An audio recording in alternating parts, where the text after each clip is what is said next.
Good morning, guys. It is a miserably bright day outside, but that's actually really good because it means that paint cures fast and the tank will stay warm longer. Chris showed up, which is awesome. Chris brought multiple goodies with him, and we will discuss those later. Also, just having Chris around means that the day will be more exciting than wake up, do Nerf work, go to bed, and that's just good value. So EOC is currently heating up water for the tank. I'm going to continue vacillating between EOC and Pat. At this point, you guys know that that's the same person, and he doesn't update his YouTube channel really anymore, so it's not super duper relevant, but we're gonna get into it. We've got a bunch of hydro work to do today. I might share the after effects of the hydro work, but I'm saving the main dips for the main channel. Let's go.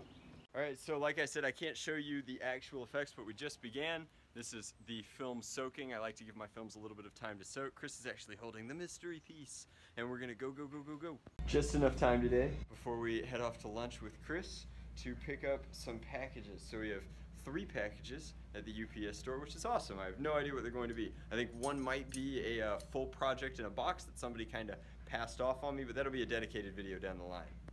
So guys, let me know how you feel about the workout segments. I'm not 100% on them, and I definitely don't have to include them, but this is a ton of weight and a ton of work for me, and I kind of like getting feedback from it and including it as part of my day.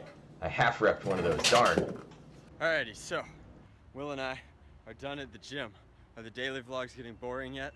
I don't know, but I'm super exhausted now.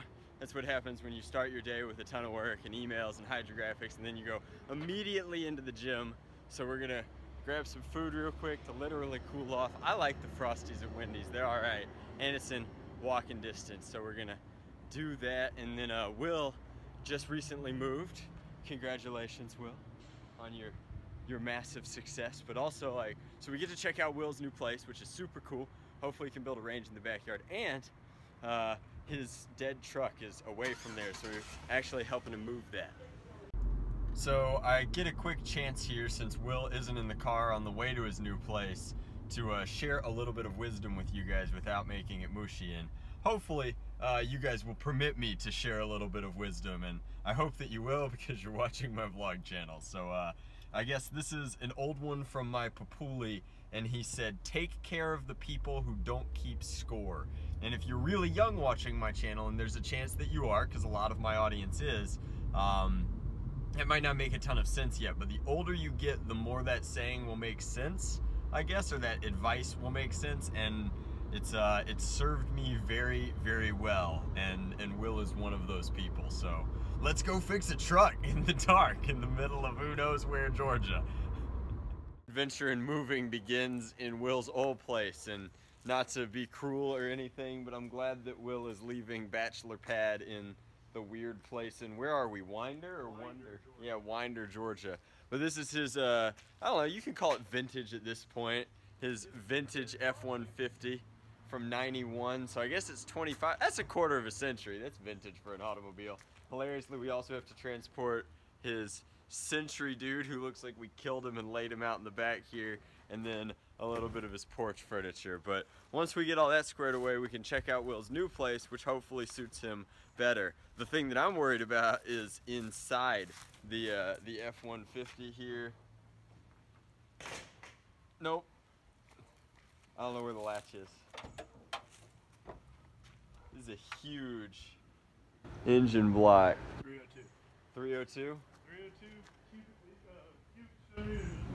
cubic engine. There you go. Well, it's got a brand new battery. Between 2 engineers, we ought to be able to get it to run 15 miles or whatever. Alright, so we're starting to lose the light, but luckily Will knew most of what was wrong with this, and so it looks like we're just going to top it off with fluids to get it where it needs to get to. But the radiator, I don't know, you guys aren't going to be able to see it. That stinks. The radiator actually has a straight up hole in it, and then the timing cover is, it's got a leak as well. These monster engines are so cool, but man, this one is old and a pain. Hopefully we can just get it where it needs to go. All I'm trying to do is get it there.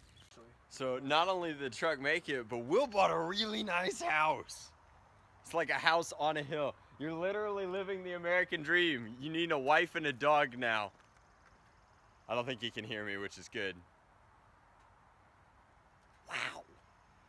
So Will's new place is very nice. His entire life is sitting in here. And all I can't help but wonder is, like, did the realtor question all of the swords? The answer is probably not. The realtor just wanted to sell the house. This is also kind of funny. You know it's Will's place because there's a whole tumbler full of 308 in here. That's, I don't know, 308 might be like a long joke for some people. I don't know how many people like. Anyway, there's ammo. There's ammo getting cleaned for reloading, which is kind of cool. So before we head home, we need more painter's tape because our hydrographics aren't done yet, and we need more painter's tape. Also, the stuff that we were taping off the handles with is not the right stuff. So we're gonna use the actual Scotch blue instead of the frog tape.